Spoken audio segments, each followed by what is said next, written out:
Manchester City were stunned by Ivan Toney and Brentford in their final Premier League match before the World Cup. Chelsea lost again. Arsenal extended their lead atop the table to 5 points, and Manchester United got a late winner from highly rated 18-year-old Alejandro Garnacho to beat Fulham 2-1 at Craven Cottage. On the back of any other weekend in the Premier League or across world football, those would be the headlines from England. But not this one. Not when one of the greatest players of all time drops a bombshell. Cristiano Ronaldo has effectively torpedoed his career at Manchester United, saying he feels betrayed by the club. In an exclusive interview with Piers Morgan on Talk TV, the program is eponymous, it's named Piers Morgan Uncensored, Ronaldo spoke about life since his return to United, his opinion about manager Erik ten Hag and the owners, the Glazers. Ronaldo says he feels he is being forced out of the club.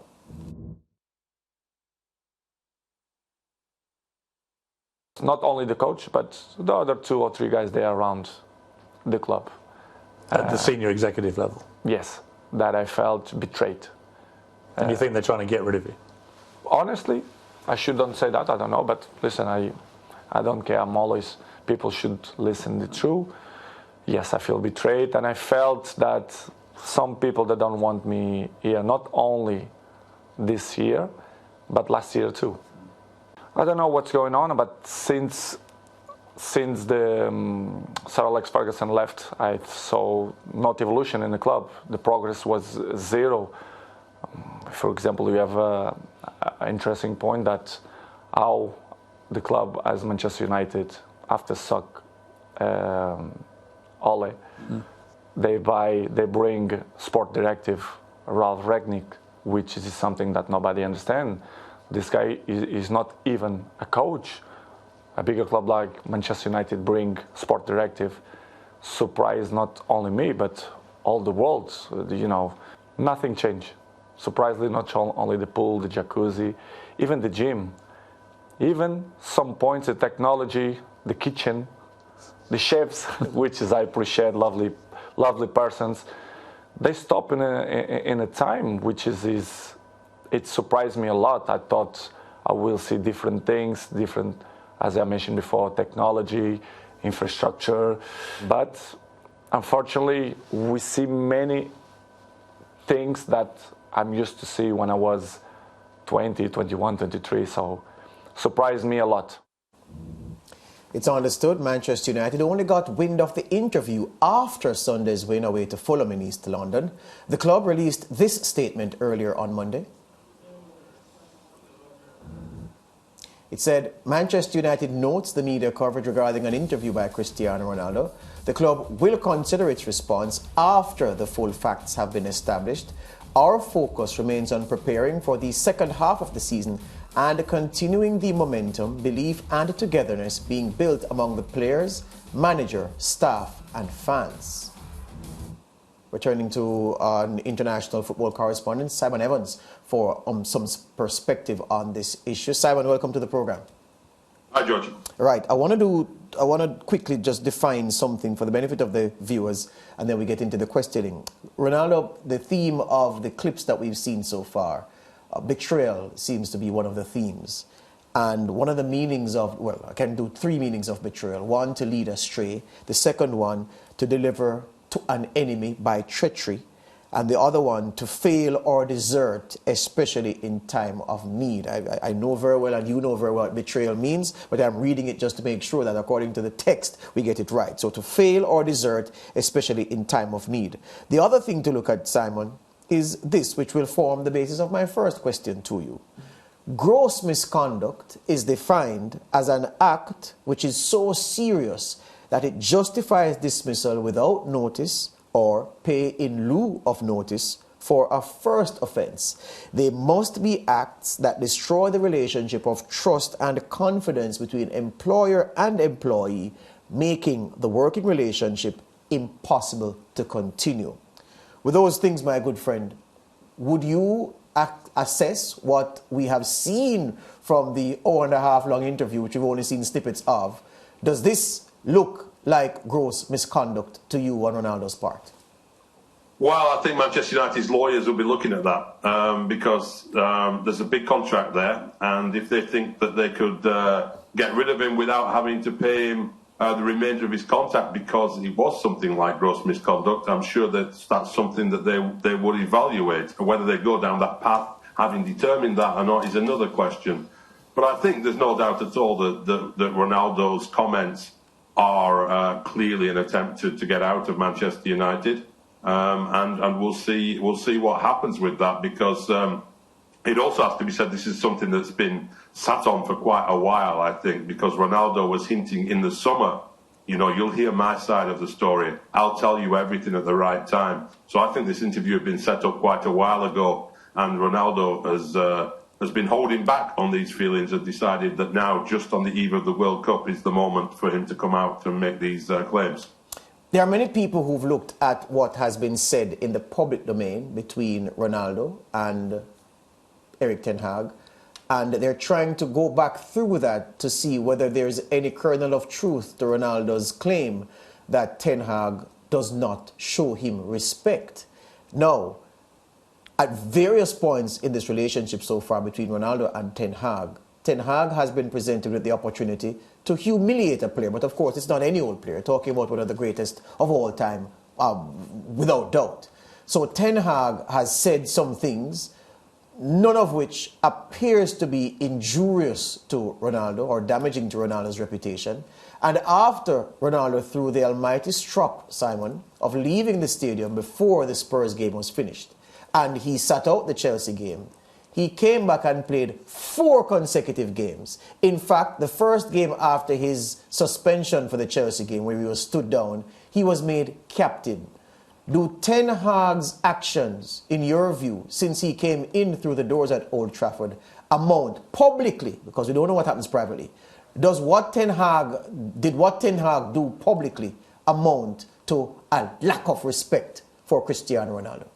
Well, I'm glad you added that caveat there, because that's fundamentally what I think the problem is here on a few levels. So publicly, no. Publicly, Ten Hag has behaved, that this is a player who's obviously not a regular starter all the time, but he's kept him involved. He could have banished him from the club for walking out of the ground like that, and other players would have had such a fate.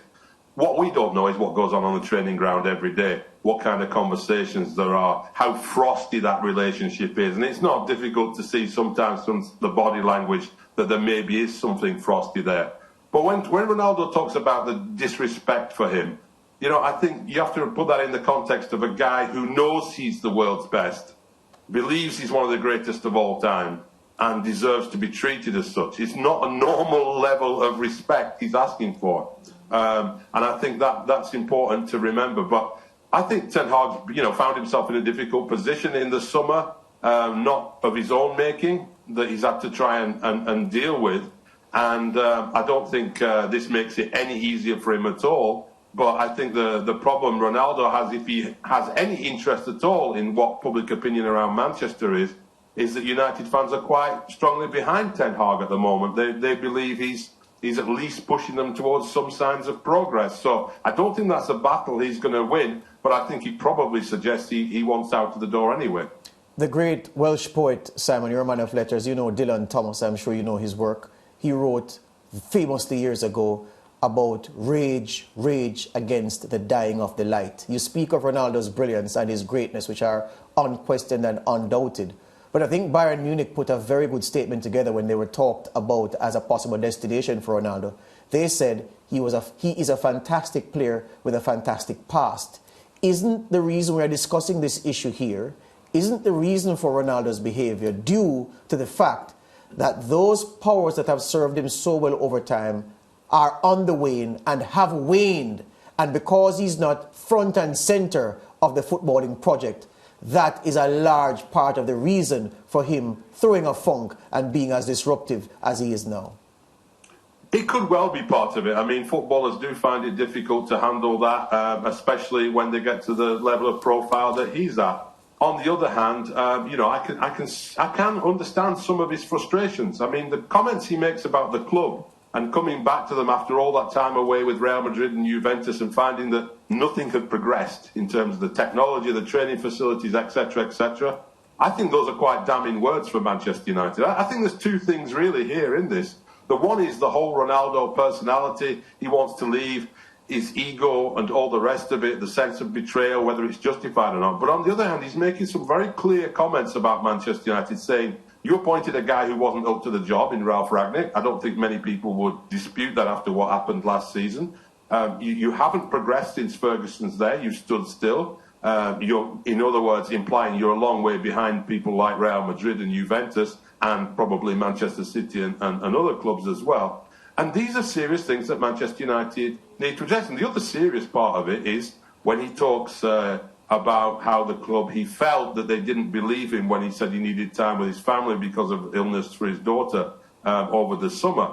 Now, this is an allegation that I understand United are pushing back against and so on. And the public statements at the time from United, again, in public, were he's missing the pre-season for personal reasons. But Ronaldo is saying he didn't quite believe, didn't get the feeling that they believed him. So there's clearly a breakdown there in trust, whoever's in the right or wrong. Yeah, and Simon, do you get the sense that the breakdown has a lot to do with when he now came to Manchester United? It was all happy because Ole Gunnar Solskjaer was at the helm. Of course, that's a former teammate of his. So he expected, the transition to be very easy, the relationship to be very good. But then all these other things happened. And of course, he would have felt as if he got the bad end of the stick.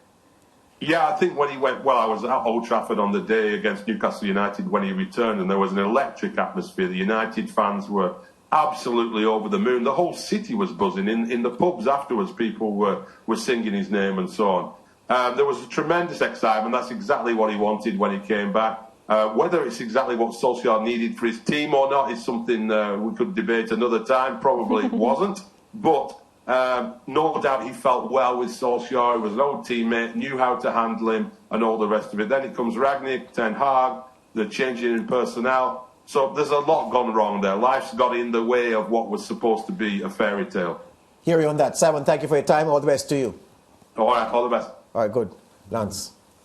Yeah, interesting comments there by Simon Evans. One of the most salient points I thought he made was suggesting, and he's got his pulse on the city of Manchester, that the fans of Manchester United at the moment are on the side of the club as opposed to backing Cristiano Ronaldo. And that's a huge statement for me because we know the colossal figure that Cristiano Ronaldo represents, not only globally, but particularly his history with Manchester United.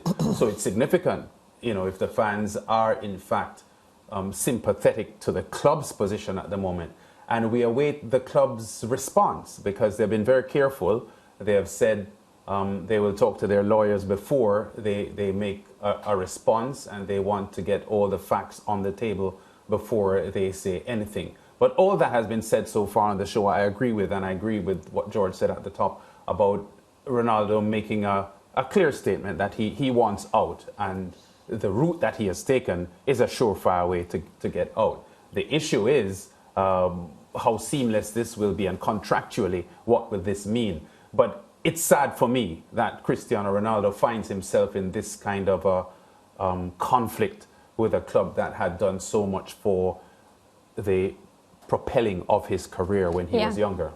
I think the club is handling it very well, George and Lance. They're awaiting the 2 days, Wednesday and Thursdays, when the actual interview will be aired. So, they don't want to make any rash statement without hearing everything. And I think that's very big of them.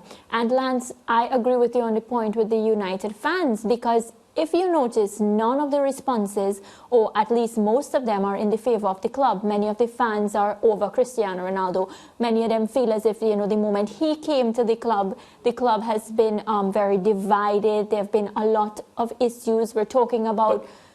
Well, yes, I hear you, but there were real problems before he arrived. So yeah, but you realize that the fans, normally people like Cristiano Ronaldo and Messi get a lot of love from the fans based on what they would have done before. And I've sat on the same show and hear you, George, speak about Cristiano Ronaldo needs to go from your club.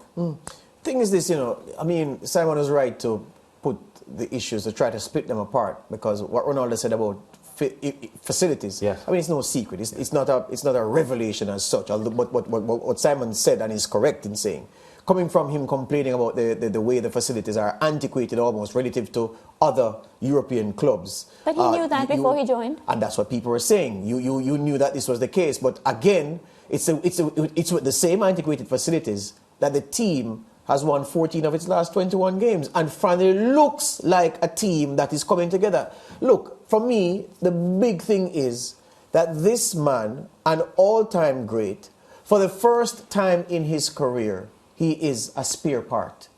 Manchester United, anybody who has watched Manchester United this season would agree they look a much stronger team with him on the bench, or not even in the squad. Because when he's on the bench, the camera pans to him all the time. Yeah?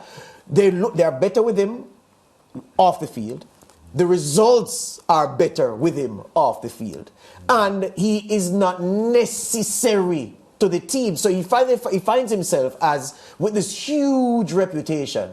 And suddenly, he's not the main man. He's not front and center. When in his mind... The reputation is one thing, but also ego, George, because his ego is very big. Yeah, but his ego has to be very big because of what you can't achieve what you did with a small ego. The fact of the matter is, he finds himself in a position where his talent is dictating that he's not front and center of the project. That is a large part of the reason with Ronaldo. People like him, people talk about egos. He had to have the big ego.